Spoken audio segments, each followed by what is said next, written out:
if the wife does not go to the mikveh.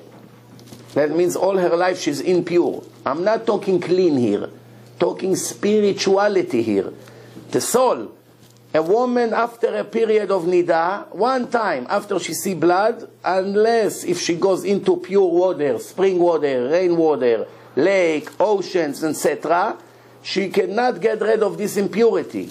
If a husband touch his wife before she went into the mikveh, is worse than being with his own mother.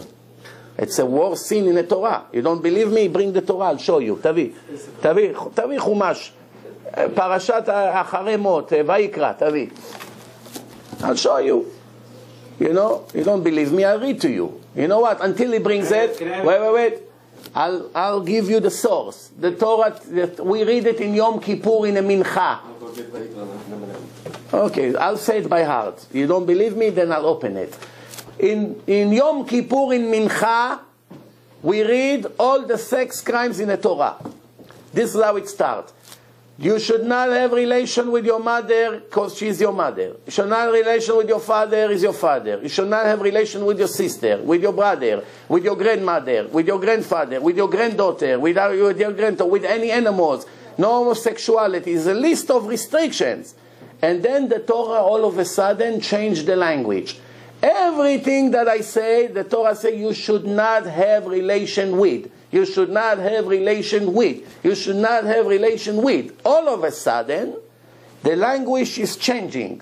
When it comes to your own wife, when she's impure, without mikveh, ve'el isha, and to a woman, benidat tumata, in a state of impurity, she's nida, lo tikrav legalot ervata. Don't come near her that you may have relation with her. Don't even come near her. Why didn't say, your mother, don't come too close to her that you may commit a sin. Your daughter, don't come too close to her that you make a sin. Nowhere. But when it comes to your own wife, in a time of impurity, don't even come near her. Which means, don't smell her from close, don't touch, no hugs, no kiss, not transferring things from hand to hand that you may create something between you. You got to separate completely until she goes into the mikveh, and then you're allowed to be with her. The source of this mitzvah, God wanted us to live happy marriage forever. Not like today almost everyone get divorced or thinking about getting divorced. God wanted, He knows the nature of people. People get tired of materialistic pleasure. If it's the same thing again and again and again, you get sick. No matter how pretty is your wife, she can be Miss Universe. Doesn't matter, you live with her 6 months without the laws of the Torah, you cannot look at her anymore. She cannot look at you, you cannot look at her. What is it like? A person that like banana ice cream is his favorite food. Give me all day banana ice cream, he become a balloon from this ice cream. All day he eats. 1 week, he enjoy very much. 2nd week, a little less. 3rd week, a little. After a month, you bring him banana ice cream, say, please. Not anymore. It's a big punishment. I'm begging you. No more. So what do you mean? A month ago you were fighting for it. Now I'm bringing you the same ice cream you don't want. What happened? God wanted us to see that this place is only a temporary place. You're not going to be here forever. You are here 60, 70, 80 years. It's only a blink of the eye. It's a test. To earn eternity or to lose it, God forbid. But that's not the place of the reward. So everything materialistic, He made it temporary. You cannot enjoy from it forever. You buy a beautiful mansion. How long you excited? 1 to 2 months you excited from your new home. After 3 months, it's already a way of life. You buy a new sport car. The first night you don't go to sleep from the excitement. You go with your wife to the indoor garage 3 times a night to look at the car. 2nd night, twice a night. 3rd night, once a night. Then the 4th night, you take a break. A month later, you don't even look at the car. In the 1st month, every scratch burns your heart. 2 months, 3 months later, this car, who cares about it? I'm planning to replace it. Same thing, everything materialistic. Now you are with your wife, that she's the prettiest woman in the world. First night, you get a heart attack from the excitement. second, third, 6 months later, oh, please, please, I'm busy now. Don't you see I'm busy? Why your soup is so bad? What do you mean? It's the same Bukharian soup every day. Cannot look at her, not the soup. He cannot look at her.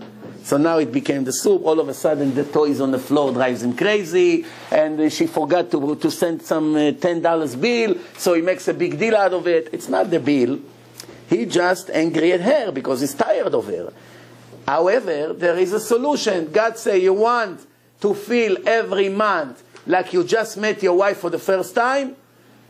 2.5 weeks of the month you're together with her as much as you want. Then comes the period. You have about 4 or 5 days plus 7 clean days. It's about 12 days a month. Time out. 2/3 of the month on, 1/3 of the month off. 2/3 on, 1/3 off. After 40 years of marriage, every month it's like a new marriage. And if you don't believe me, check the statistic. Who enjoy from each other after 4 years? Religious people or not religious people? The not religious people, not 40 years, not even 4 years, not even 4 months. 2 nights after the wedding, I get phone calls. Rabbi, we have a problem. When did you get married? 2. Ma, 2 years ago? No, 2 days ago. Already problems. Why? He disrespects me. He does this to me. What do you mean? How long you been together? 2 years. And now you're 2 days married. Everything is falling apart. No blessing in such marriage. Not to talk about so many problems that you're going to have with the kids. No end to the problems. Why? When this is not pure kids. They're born against the laws of God. This is kids who are born, it's called Yaldei Nida. Religious people will never agree that their children will marry your children if they're born like this. No matter how good they are. You're going to be a multi-billionaire, they won't agree. It's Yeled Nida, it's out of the picture. Right? His parents brought him to the world illegally. You understand? You have to understand. This is a sin from the Torah. Most of the Jews don't have an idea. Who knew? What Jew, what secular Jew knew that every time he's with his wife is worse than being with his own mother? Worse? Worse sin. Hey, he does it for 20, 30 years. And he doesn't even have an idea. What I'm doing is worse than the worst thing you can imagine. If your son bring a kid to your home that was born from his, the father made that kid with his own mother. Gilui Arayot, the worst thing you can think of. Yeah? The worst thing. And you say, who is your father? His name is such and such. Who is your mother? My grandmother. My mother and my grandmother is the same woman. What do you mean? He explained to you what happened.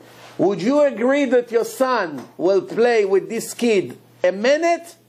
Or right away you make an excuse and say, hey, listen, we got to go. What happened? Well, the poor kid, it's not his fault. Just the thought how this kid came to the world, you don't want to even look at him.